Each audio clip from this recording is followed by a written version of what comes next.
Most of us are walking around carrying a heavy, silent belief. We think that to be remembered, we have to constantly remind people that we exist. We text first. We show up in their social media feeds. We double text when they don't reply fast enough. We try to prove our value by always being available, always being loud, and always being present. But chasing actually signals low value. The harder you pursue someone, the faster they run in the opposite direction. Human nature is wired to devalue whatever is easily obtained and highly abundant. So what happens if you flip the script? What if you could take up permanent residence in someone's mind without sending a single text, without making a single plea for their attention?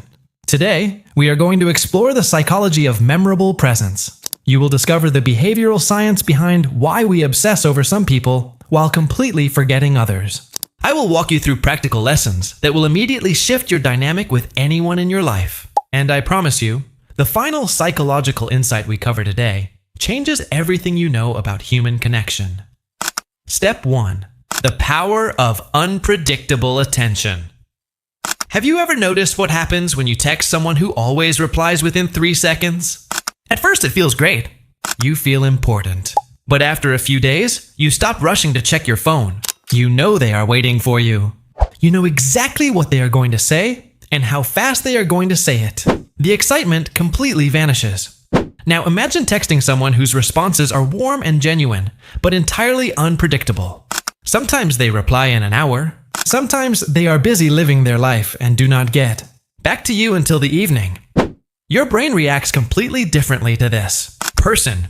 This is rooted in a psychological principle often discussed by behavioral experts like Robert Cialdini, who explains that humans are hardwired to assign higher value to things that are scarce. When your attention is constantly available, it loses its psychological currency. When your attention is somewhat unpredictable, it becomes a reward. We see this in everyday life all the time. People do not obsess over the air they breathe because it is always there. They obsess over the rare, the slightly out of reach, the things they cannot entirely control. When you stop constantly updating someone on your life, and stop responding the literal second your screen lights up, you give them the psychological space to actually wonder about you. You give them the gift of missing you. Think of the fox. A fox does not stand in the middle of a clear field begging to be seen. It stays at the edge of the tree line. It observes. It moves with patience. Because it does not constantly show itself, its rare appearance completely captivates your attention. But rarity alone is not enough to stay on someone's mind. If you just disappear, people will simply forget you. You need something else to anchor their memory. Step 2. The psychology of the unfinished. What usually happens when you are having a fantastic time on a date or hanging out with a friend? You try to drag it out for as long as possible. You order another coffee. You sit in the car talking for another hour until you're both completely exhausted and the conversation naturally dies out. This feels like the right thing to do, but psychologically, it is a massive mistake. The Nobel Prize-winning psychologist Daniel Kahneman introduced something called the peak end rule. His research showed that human beings do not remember experiences chronologically or comprehensively. When we look back on a memory, our brains only really record 2 specific moments. We remember the most intense emotional peak of the experience, and we remember exactly how the experience ended. If you stay with someone until the conversation gets boring, their lasting memory of you will be that subtle feeling of boredom. But imagine this instead. You are having an incredible conversation. You are both laughing. The energy is high. And right at that peak, you look at your watch, smile, and say that you have to go. You leave them wanting just a little bit more. Because you left when the energy was high.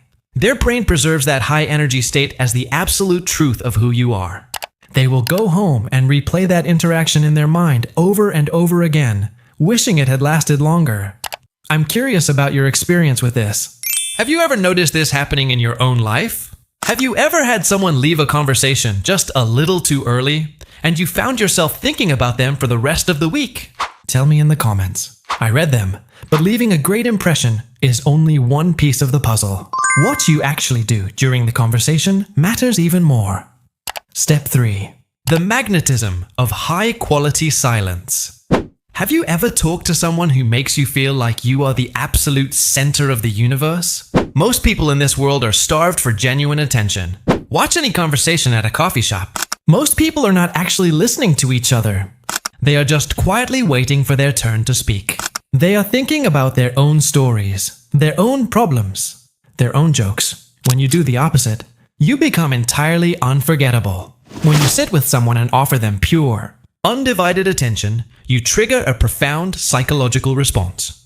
You are giving them a rare resource. You make eye contact. You nod. You ask a question that proves you were actually listening to their last sentence. When you do this, you do not have to try to be interesting.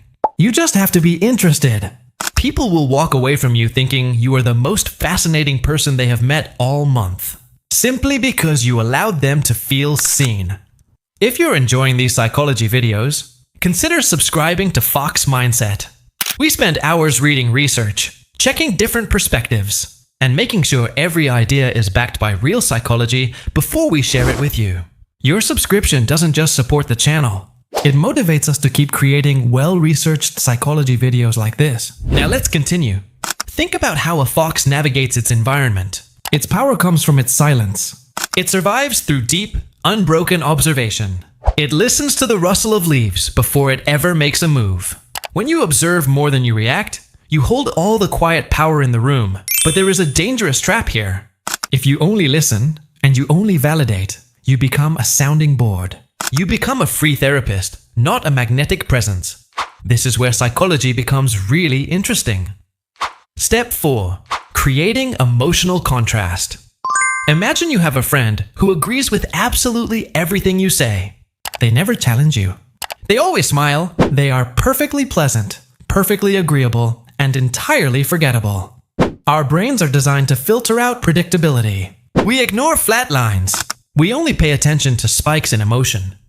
Behavioral experts like Chase Hughes often discuss the dynamic between authority and vulnerability. To truly stay on someone's mind, you cannot just be a comfortable blanket. You have to introduce emotional contrast. In real life, this looks like balancing warmth with boundaries. It means you can be deeply compassionate and listen to their problems, but you are also not afraid to playfully disagree with them. You are not afraid to call them out kindly when they are making a mistake. You have your own solid opinions. When you possess both warmth and strength, you become a puzzle their brain wants to solve. You are kind, but you are not weak. You are attentive, but you are not desperate. This contrast creates a psychological friction that forces their mind to keep thinking about you long after you have left the room. Once you create that contrast, you need to know how to inhabit their thoughts when you are not even around. Step 5. Associative anchoring. Have you ever caught the scent of a specific perfume and instantly thought of someone from your past? Or maybe you hear a certain song on the radio and you are immediately transported back to a summer from 5 years ago. This is classical conditioning in action. But in everyday life, we can call it associative memory. You can naturally link your presence to everyday objects or experiences in someone's life without them even realizing it. Imagine you are talking to someone, and instead of just talking about the weather, you introduce them to something highly specific. You recommend a brilliant movie they have never heard of. You introduce them to a strange but delicious way to order coffee. You share a unique phrase or an inside joke that only the two of you understand. You are quietly leaving psychological footprints in their daily routine. Now, every single time they go to that coffee shop, they will think of you. Every time they scroll past that movie on a streaming service, your face will pop into their head. You don't have to text them to remind them you exist. The environment is doing the work for you. This is the ultimate form of timing and adaptability. A fox moves through the forest and leaves subtle tracks. It doesn't roar. It doesn't shake the trees to announce its presence. It simply weaves itself into the environment naturally. But what happens when all of this works? What happens when they finally reach out to you? This is where most people make a fatal mistake and ruin all their hard work. Step 6. The shift in purpose. Imagine you have been practicing all these steps. You gave them space. You left the conversation on a high note. You listened deeply. And then, suddenly, your phone lights up. It's them. For the average person, their heart jumps. They drop everything they are doing. They immediately type out a massive paragraph and hit send, eager to keep the connection alive. In 1 second, the illusion is broken. You just proved that you were waiting around the whole time. Psychologists like Viktor Frankl spent their lives studying human purpose and meaning. People who have a deep intrinsic sense of meaning in their own lives do not sit around waiting for a text message. They are motivated by their own goals, their own passions, and their own growth. When you have a genuine mission in your life, you automatically become less reactive. You stop chasing people because you are too busy chasing your own potential. If someone texts you, you are warm, you are friendly, but you match their energy. You do not overinvest. You reply when you actually have a moment to breathe, not because you are terrified of losing their attention.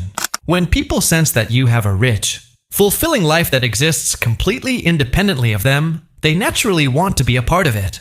We are drawn to people who have gravity, and gravity comes from having a heavy, solid center of purpose. You stay on their mind because you are no longer trying to force your way into it.